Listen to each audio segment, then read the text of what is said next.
الحمد لله الذي فضل بني آدم بالعلم والعمل في العالم، والصلاة والسلام على سيدنا محمد خير الإنسان وعلى آله وصحبه ذوي البيان. أما بعد، فقال الله تعالى في القرآن الكريم في سورة اللقمان: وإذ قال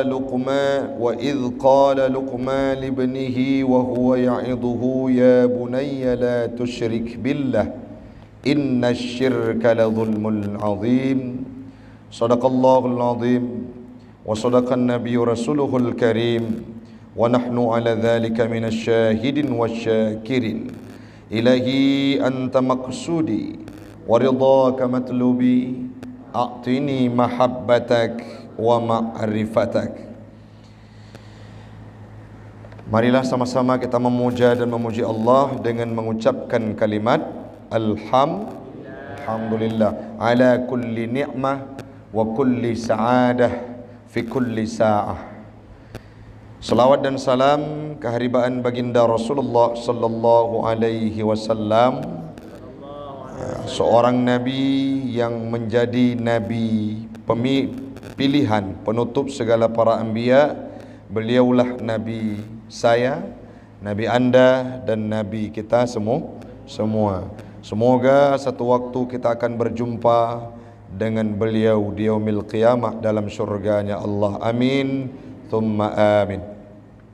Kepada al dan sahabat beliau sekalian, alim ulama mutaqaddimin dan mutaakhirin yang muktabar kedua-duanya, alhamdulillah, dalam beberapa waktu ini, mulai dari malam Sabtu kemarin hingga tadi malam, dan insyaAllah sampai hari Selasa nantinya, ada datang seorang ulama internasional yang bernama Syekh Foda dari Yordania, perbatasan dengan Palestina.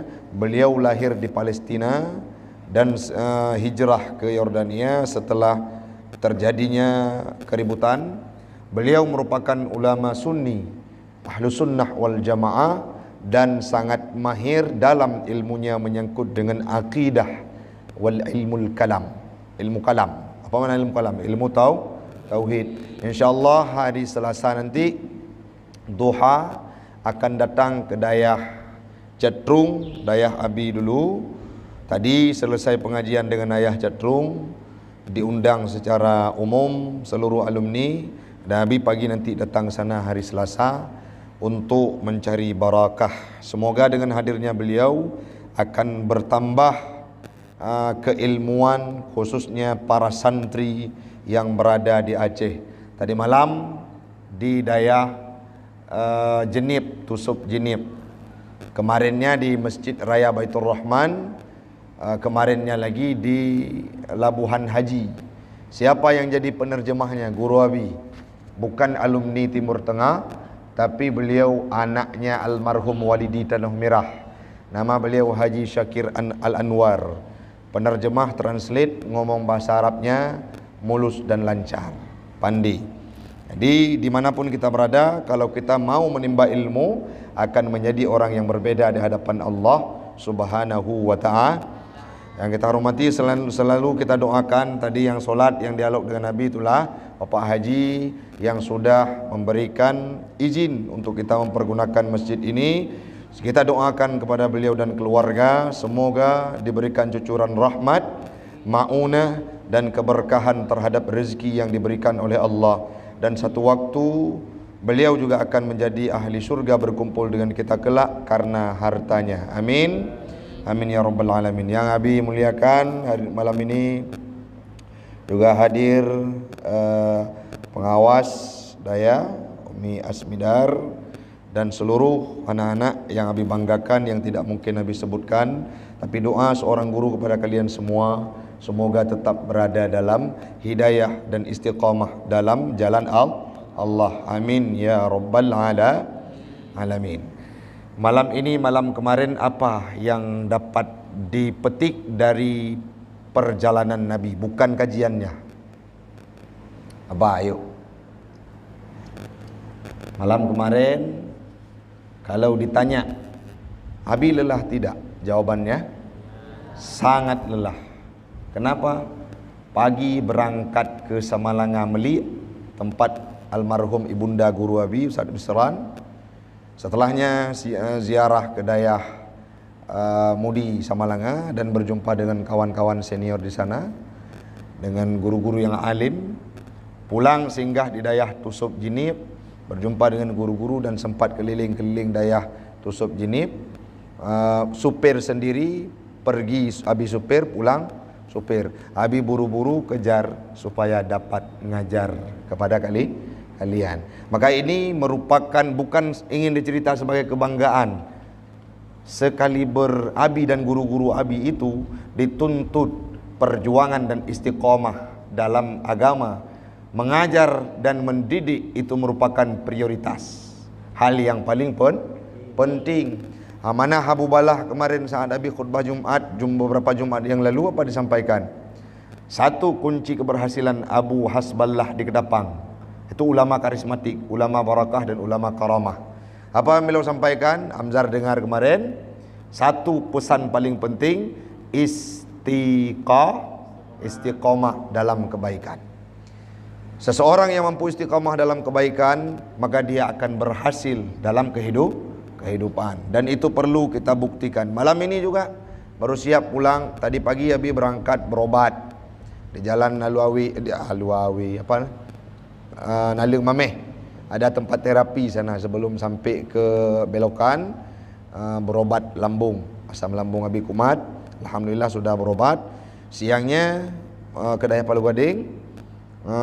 Duhur, setelah duhur jam 1:30 ke tempat ayah dia catur ikut ngaji. Ini baru pulang, langsung lanjut dengan ngajar. Karena ini merupakan integritas. Dan kalau ditanya apa identitas umum ataupun melekat pada seorang guru itu, mengajar. Seseorang sah disebut sebagai guru kalau dia pernah dan continue mengajar. Tapi tidak sah disebut belum melekat guru pada hakikatnya kalau belum mencintai proses pembelajaran dan belajar. Begitu juga baru disebut seorang santri apabila sudah melekat pada hatinya kecintaan, kehausan untuk belajar, bukan mengajar, tapi untuk belajar. Maka duduk. Abi yakin kalian semua ini yang Abi lihat, kecuali yang memang tidur nanti, yang enggak tidur semuanya nampak wajah-wajah haus akan ilmu, insyaallah. Semua yang duduk di majelis ilmu akan diampunkan dosa oleh Allah. Jawab amin dulu, amin. Malaikat ucap istighfar kepada kita. Dalam hadis, malaikat ucap istighfar kepada orang-orang yang berada pada majelis maka malam ini semoga malaikat banyak ucap istighfar kepada kita untuk diampunkan dosa oleh Allah. Yang kuat-kuat jawab amin tu banyak dosanya. Betul? Enggak. Sudah. Apa kajian malam ini? Surah Luqman. Nasihat Luqman kepada anaknya. Kalau dalam bahasa keren, what is he? Siapa dia? Siapa Luqman? Luqmanul Hakim. Nama aslinya Luqman, tidak ada Al-Hakim. Hakim itu penisbahan, karena beliau merupakan seorang yang bijaksana sehingga dinisbahkan Al-Hakim kepadanya. Dalam tafsir Al-Khazin disampaikan bahwa walaqad ataina Luqmanul hikmah, dan sungguh kami datangkan kepada Luqman hikmah. Apa itu hikmah? Dalam tafsir Jalalain disampaikan minha al-ilmu wad-diniyah wal asabah fil qawli wal hikmah. Makna hikmah yang pertama ilmu, yang kedua agama, dan yang ketiga kebenaran, kebagusan dalam berbicara, wal hikmatul kathirah, dan hikmah yang banyak. Itulah yang dimaksud dengan hikmah dalam ayat tersebut. Sebelum kita ceritakan bagaimana proses dialog dan pesan yang disampaikan oleh Luqmanul Hakim kepada anaknya, Dalam surah apa cerita tersebut Abi? Surah Luqman juz 21 ayat 12. Surah berapa? Surah Luqman juz 21 ayat 12. Kita awali cerita yang disampaikan dalam kitab tafsir Al-Khazin. Qila, dikatakan oleh ulama, huwa Luqman bin Ba'ura. Luqman itu anaknya Syekh Ba'ura. Syekh Ba'ura bin Nahur. Itu nama keturunannya. Yang selanjutnya, dalam satu pendapat, Luqman ini silsilahnya sampai kepada Azar. Siapa Azar? Ayahnya Nabi Allah Ibrahim. Waqila kana, dan ada pendapat Luqman itu anak laki-laki daripada saudara perempuan Nabi Ayub. Anak laki-laki saudara perempuan Nabi Waqila, ada juga yang berpendapat anak pamannya Nabi Ayub. Sudah. Waqila, ada yang berpendapat innahu asya al-fasanah. Luqman itu hidup 1000 tahun hatta adraka Dauda, sehingga datangnya Nabi Allah Daud. Sudah banyak pendapat kita sampaikan. Wattafaqatil ulama. Sepakat ulama ala annahu kana hakiman. Luqmanul Hakim itu merupakan seorang hakim. Apa makna hakim? Orang yang menghukum di atas bumi Allah dengan hukumnya Allah, lagi bijaksana. Walam yakun nabiyan. Luqmanul Hakim itu bukan nabi, walaupun ada yang berpendapat beliau nabi. Ikrimah berpendapat Luqmanul Hakim itu nabi. Apa definisi nabi? Jawab. Nabi menerima wahyu untuk dirinya sendiri dan tidak menyampaikan kepada umat. Kalau Rasul menerima wahyu dan menyampaikan kepada umatnya. Jadi ada yang berpendapat Luqman ini nabi. Siapa yang kemukakan pendapat tersebut? Ikrimah. Fa innahu qala kana nabiyyan. Luqman itu nabi. Pendapat yang ittifaq ulama apa yang paling penting tadi? Luqmanul Hakim seorang hakim. Beliau bukan nabi, itu yang masyhur, yang perlu kita ketahui. Yang selanjutnya, waqila khayyara bainan nubuwah wal hikmah fakhtara al hikmah.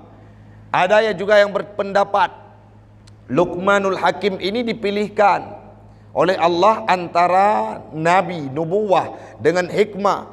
Fakhtara, beliau memilih hikmah, meninggalkan kenabian. Artinya Luqmanul Hakim ini memilih hikmah saja.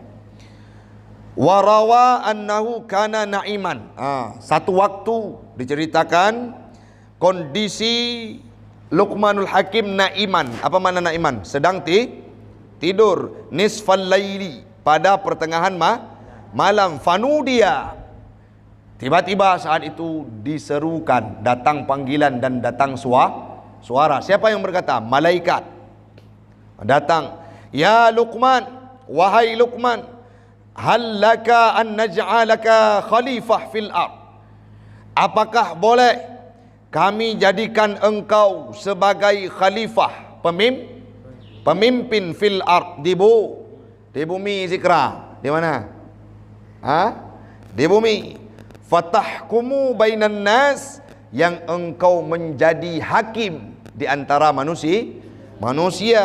Fa'ajabas sauta, maka dijawab suara tersebut oleh Luqman. Faqala in khayyarani rabbi, jika Allah telah memilih aku, qabiltu, aku terima al-afiyah, segala kemudahan. Walam aqbalal bala,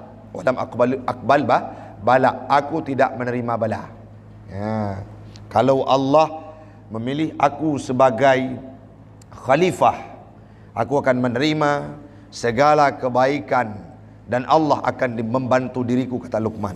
Yang selanjutnya, wa inni a'lamu annallaha in fa'ala bi dzalika a'anani wa asamani.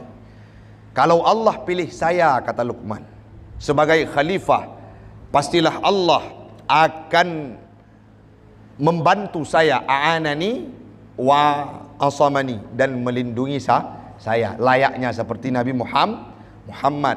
Yang selanjutnya, faqalatil malaikah, malaikat berkata, apakah engkau tidak melihat hal tersebut ya Luqman? Selanjutnya disampaikan oleh Luqman, singkat saja habis sampaikan, nanti baru masuk dalam ayat. Luqman sebelumnya pernah berkata dalam dialog tersebut, kalau seseorang menghukum dengan hukum agama, pasti Allah akan membantu dan mereka akan menuju masuk dalam surga. Kalimat-kalimat tersebut didengar oleh malaikat sehingga malaikat itu takjub kepada Luqman, wajar engkau diberikan hikmah. Kemudian setelahnya, bangun fanama naumatan, tidur Luqman akan sebagai tidur, fa'ata, diberikan kepada Luqman al-hikmah, hikmah. Kemudian Luqman setelah terbangun, beliau yatakallam bil hikmah, berkata-kata dengan hikmah. Apa itu hikmah, Habib? Kalimat-kalimat yang terkandung di dalamnya pemahaman agama, terkandung di dalamnya apa tadi? Kebagusan dan sastra dalam kalimatnya, menjadi petuah dan mampu menghukum di atas dunia ini dengan bijaksana. Itu hikmah. Berapa kalam hikmah yang diucapkan oleh Luqmanul Hakim? Dalam tafsir Ibnu Katsir disampaikan bahwa sampai 12.000 hikmah. Kapan Luqmanul Hakim berhenti tidak lagi berbicara tentang hikmah? Saat datangnya Nabiullah Daud. Beliau sangat rendah hati. Sudah ada seorang nabi, beliau berhenti dari menyampaikan kalimat-kalimat hikmah. Yang selanjutnya, siapa nama anaknya Luqman?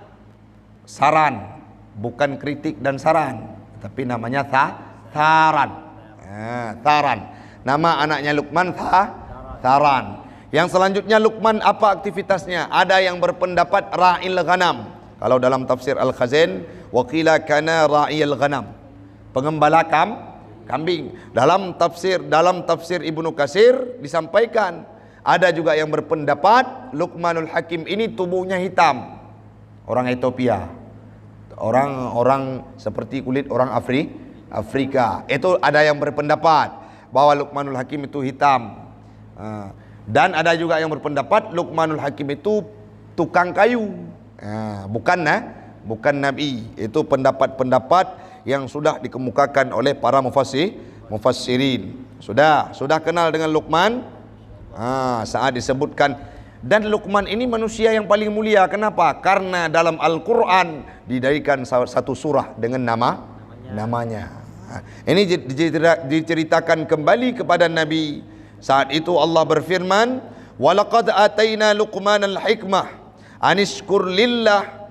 Saat sungguh kami datangkan kepada Luqman hikmah, dan bersyukurlah Luqman kepada Allah. Wa may yashkur, siapapun yang bersyukur kepada Allah, fa innama yashkuru li nafsi, sesungguhnya dia bersyukur kepada dirinya sendiri. Ayo coba korelasikan.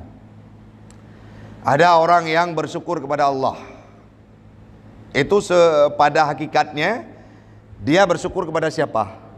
Kepada diri sendiri. Apa maksudnya? Ditafsirkan oleh Imam Asyuti dalam tafsirnya, makna orang yang bersyukur kepada Allah, wa may yashkur fa innama yashkuru li nafsi, orang tersebut sedang bersyukur kepada dirinya sendiri. Apa maksudnya? Pahala dia bersyukur kembali kepada siapa? Kembali kepada diri sendiri. Maka sangat banyak kelebihan yang diberikan oleh Allah. Duduk kita asyrafi, tiba-tiba lagi duduk, datang pisang goreng, makan kita dibagikan. Itu kita ucapkan kalimat bersyukur kepada Allah. Niat saat makan pisang goreng tersebut, makan nasi, makan kenduri yang diberikan oleh orang, tujuannya untuk sanggup ibadah. Bersyukur kita. Syukur itu kebaikan apa bukan? Kebaikan apa bukan? Itu di belakang Ozil siapa? Udah ngorok sampai Medan. Oh enggak, Arsi. Syukur itu kebaikan apa bukan? Syukur itu kebaikan. Siapapun yang bersyukur mendapatkan pahala. Pahala itu kembali kepada siapa? Kepada diri Itulah maksud orang yang bersyukur kepada Allah. Sesungguhnya dia sedang bersyukur kepada diri sendiri. Artinya pahala kembali kepada dirinya. Berapa baik Allah Ta'ala. Jangan lupa bersyukur. Ada statement yang dikeluarkan oleh kawan Nabi, tidak perlu kalian ikut, itu statement sesat. Tetap mengeluh, jangan semangat. Jangan. Kalimat yang bagus bagaimana? Tetap semangat, jangan mengeluh. Bersyukur terhadap sesuatu nikmat yang diberikan oleh Allah Ta'ala, la tuhsuha, yang kita tidak sanggup mengukurnya. Nikmati, memberikan senyuman, lewati kehidupan. Duduk di pojok-pojok, kalau ada beban, ingat, inna ma'al usri yusra. Bersyukur. Fa innallaha ghaniyun hamid. Sesungguhnya Allah maha kaya lagi maha terpuji. Makna hamid di sini mahmud, yang dipuji. Kalau kita puji, Abi bilang misalkan Aris ganteng, itu puji tersebut kepada siapa sesungguhnya? Yang kita lihat kepada Aris. Kembali kepada siapa? Kepada Allah. Semua puji kembali kepada Allah. Hamid, mana Hamid? Mahmud. Allah itu yang dipujikan dalam segala kondisi. Alhamdulillah, itu kembali juga kepada Allah. Fatir bagus, alhamdulillah, luar biasa. Fatir getasu, itu secara tidak langsung memuji Allah. Lanjut ayat yang kedua. Wa idh qala Luqmanu libnihi. Dan ingatlah wahai Muhammad, ketika Luqman berkata kepada anaknya. Ibni anak apa? Laki-laki perempuan? Laki-laki. Wa huwa ya'idhuhu. Dalam kondisi wahwa, ayat Luqman itu ya'idhuhu, memberikan mau'idhah. Mau'idhah itu dalam disiplin ilmu Arab bermakna memberikan nasihat. Kalau di dalam khutbah apa disebutkan mau'idhah hasanah. Apa makna mau'idhah? Nasihat kebaikan. Saat Luqman berbicara dengan anaknya, mau'idhah, diberikan kalimat-kalimat kebaikan. Ini perlu disampaikan kepada orang tua. Kenapa? Ayah, kalau duduk kita, ayah, berikan hikmah kepada saya. Dialog, berikan mau'idhah. Apalagi ayah-ayah yang alim. Enggak? Lagi ayah Tengku Rizkillah, seperti abinya Kansa. Kenal sama abi Kansa? Kenal, alhamdulillah. Begitu juga yang lain. Kalau ayah ingin menasihati kami, terapkan sistem Luqman, nasihat dengan cara memberikan nasihat kebaikan. Yang selanjutnya, ayat kedua. Yang selanjutnya disebut oleh Luqman, ya bunayya la tusyrik billah. Kemarin saat ujian sama Ustaz Fakih, ditanyakan kepada sebahagian orang, apa itu kubailah? Jawabnya, apa makna tasghir?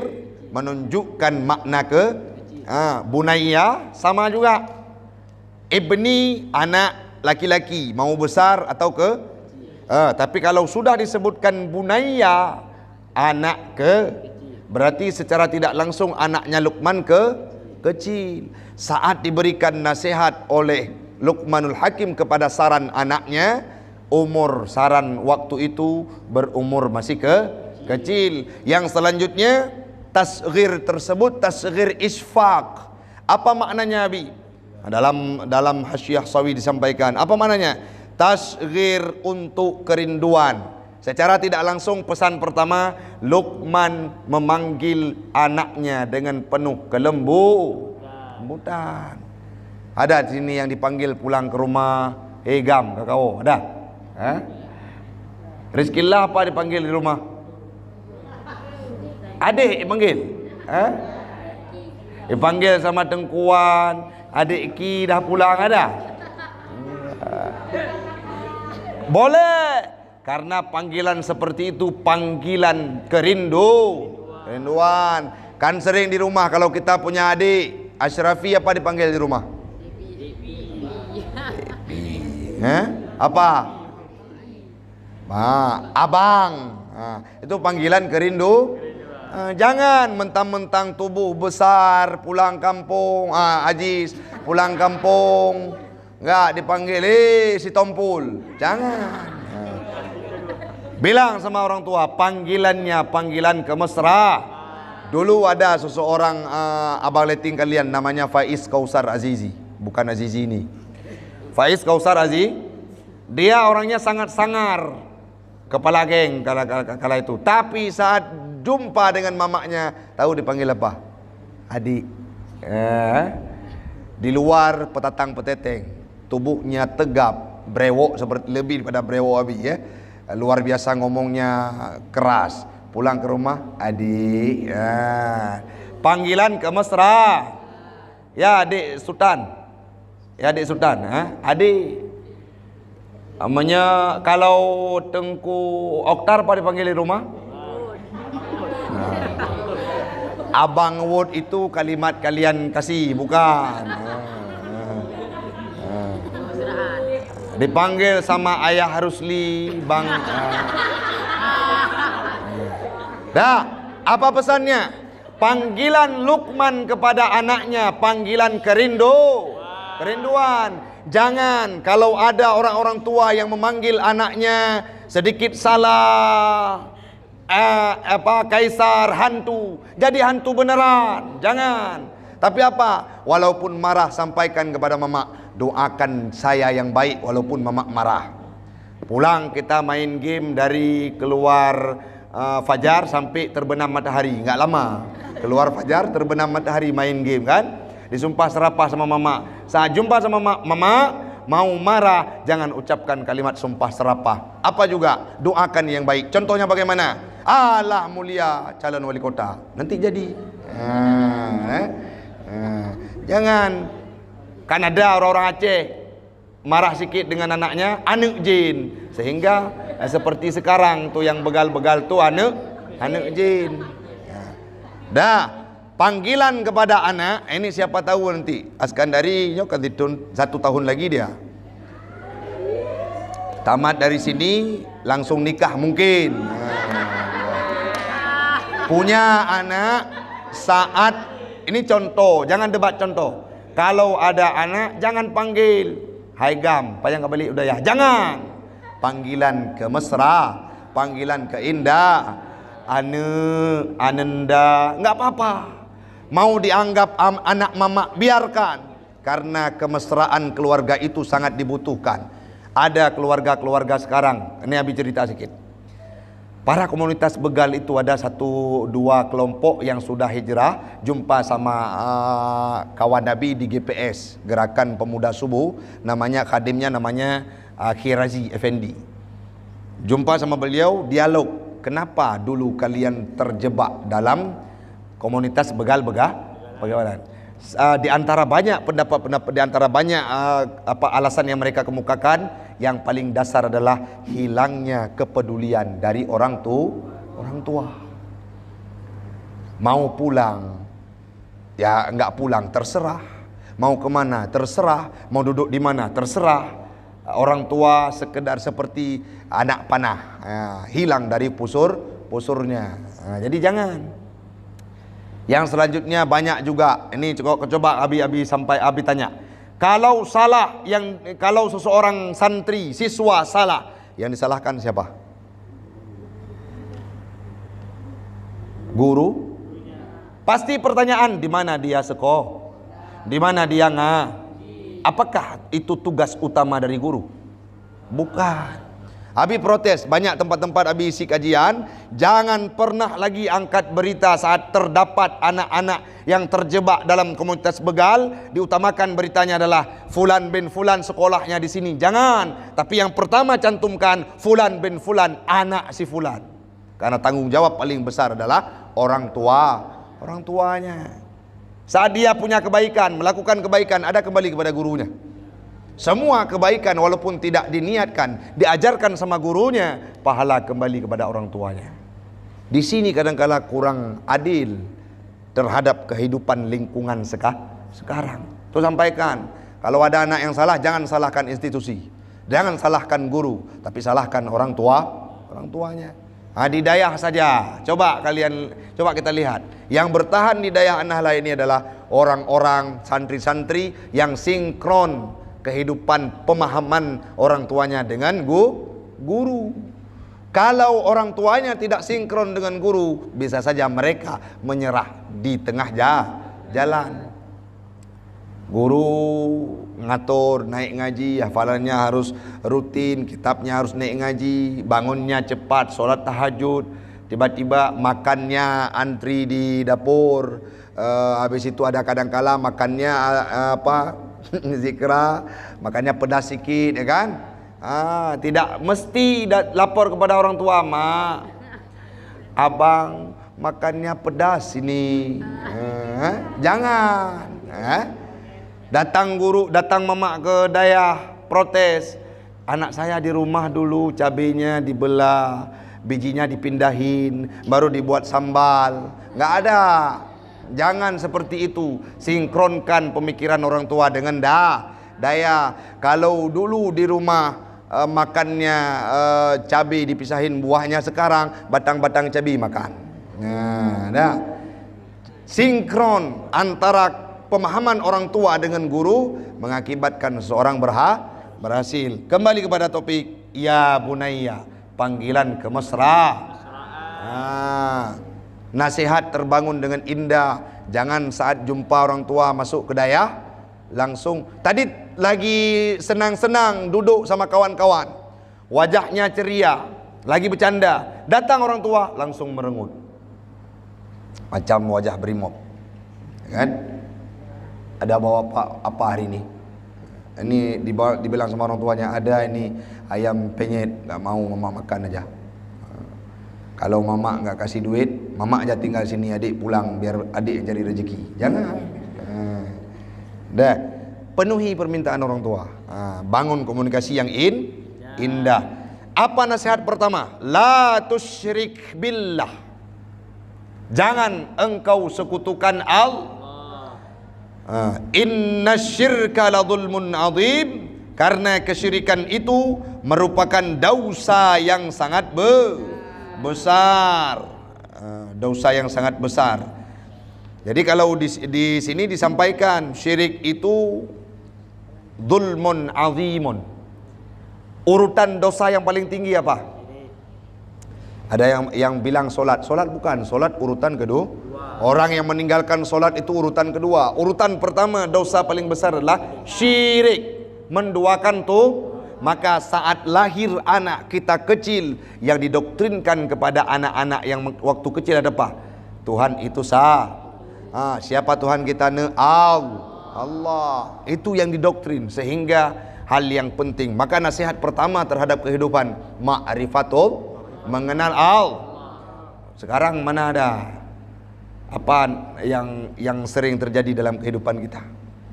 Bukan mengenal Allah, mengenal Android. Oh Abi bilang, termasuk anak Abi juga, kan? Baikkan satu kazen. Itu budaya yang salah. Kenalkan kepada anak Tuhan dulu. Jangan mereka sekutukan Allah, karena syirik itu merupakan tingkatan dosa yang paling besar. Syirik bagaimana? Yang paling besar dosanya syirik memang menduakan Tuhan. Ada Tuhan yang lain yang disembah. Sedangkan syirik kecil itu dosanya di bawah, tapi tetap dosa. Mana syirik kecil? Ria. Ria syirkul asghar. Ria itu syirik kecil. Apa itu ria? Berbuat kebaikan ingin dipuji oleh orang. Ini mau bersedekah ke Masjid Mawaddah atau Masjid Al-Ikhlas, lihat dulu, ada dilihat sama Abi. Kalau ada, tarik uang 20.000, buka, masuk balik kan? Ya. Ada lagi yang ikat di ujung duit itu, ada ikat tali biar nanti pas enggak dilihat lagi tarik balik. Ada kejadian saking ingin dipuji oleh manusia, dia sedekah, tapi lihat ada Pak Gesi, ada Pak Imam ada, kasih duit 50.000, duit jajan seminggu dikasih sama ayah. Tiba-tiba setelah Pak Gesi sama Pak Imam pulang, jumpa sama yang pengemis tadi, uang saya balik. Berapa balik? 49.500. 500 untuk bapak poya-poya 1 tahun. 500 duit poya-poya setahun. Itu ada ikhlas? Tidak. Maka syirik kecil adalah ria.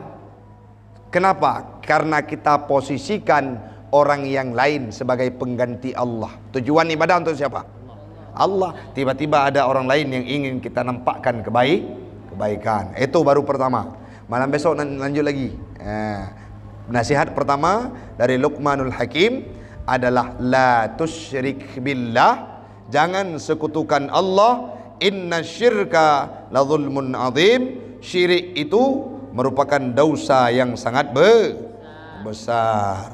Faraja'a ilaihi wa aslama. Kalau ada orang yang menyekutukan Allah, faraja'a ilaihi, kembali kepada agama. Jadi mu'allaf kembali, wa aslama, dan Islam harus, ya.